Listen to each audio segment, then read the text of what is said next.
En 1517, un monje agustino se rebela contra su iglesia afirmando que estaba podrida y usando también otros calificativos. Martilla en la puerta de la iglesia del Palacio en Alemania 95 tesis creadas por él, es decir, por un hombre, que afirmaban, según él, que 1500 años de cristianismo debían ser cambiados.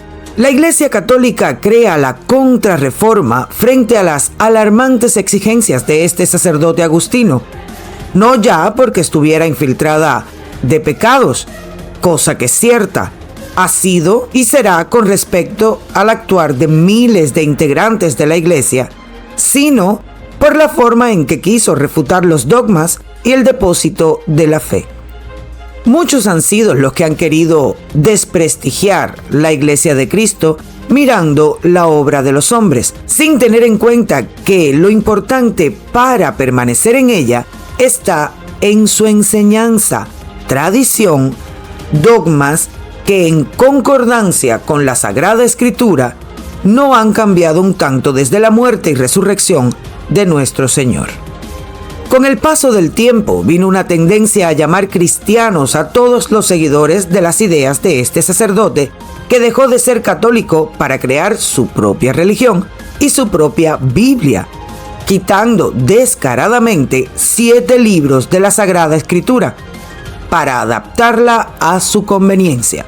Y como la Iglesia de Cristo solo puede ser una, esta práctica anticatólica vino a demostrar que no era la verdadera, pues dio paso a muchas versiones llamadas cristianas, donde hoy en día no han logrado ponerse de acuerdo entre ellas, porque no hay un solo pensamiento ni una sola doctrina. Solo existe un punto en común que los une. Todos ellos son anticatólicos.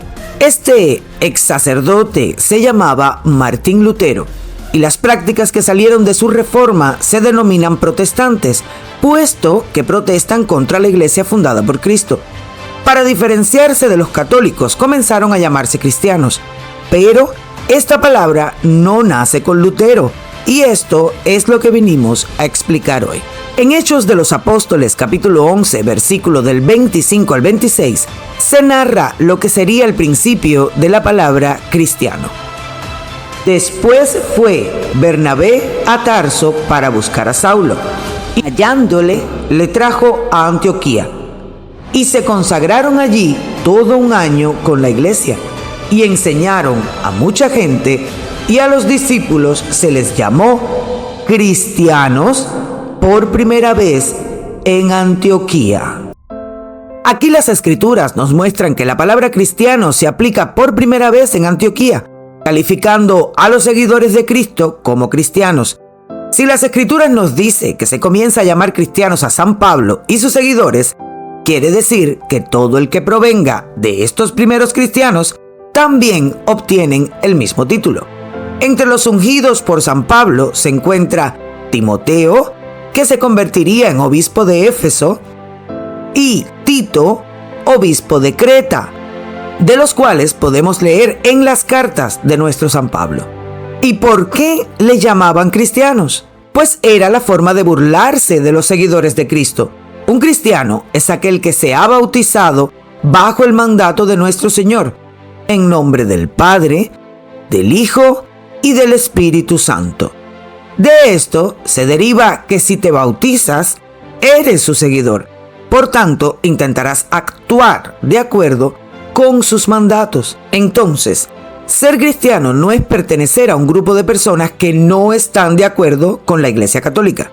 Ser cristiano es estar bautizado en Cristo y seguirlo en sus mandatos. En la carta a Timoteo, capítulo 4, versículo 21, San Pablo escribe: procura venir antes del invierno. Eubulo te saluda, y Pudente, y Lino, y Claudia, y todos los hermanos.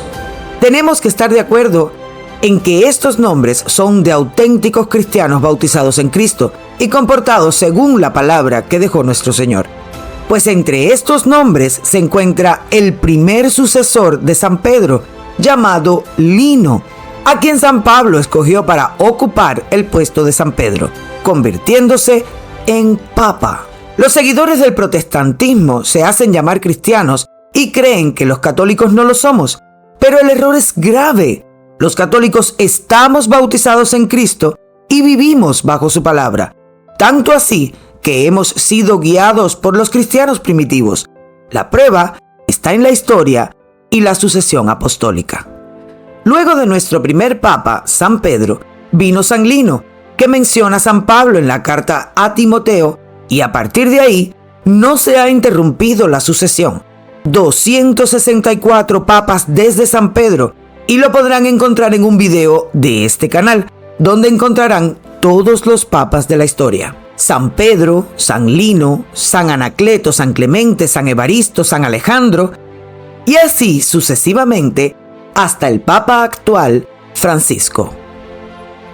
Queridos hermanos, es hora de entender que una iglesia cristiana no es todo lo que está fuera de la iglesia católica.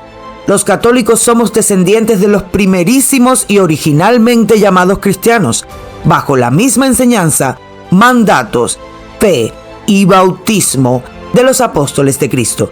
Cuando algún hermano te diga que pertenece a una iglesia cristiana, pregunta siempre de qué denominación, porque cristianos somos todos los que estamos revestidos de Cristo.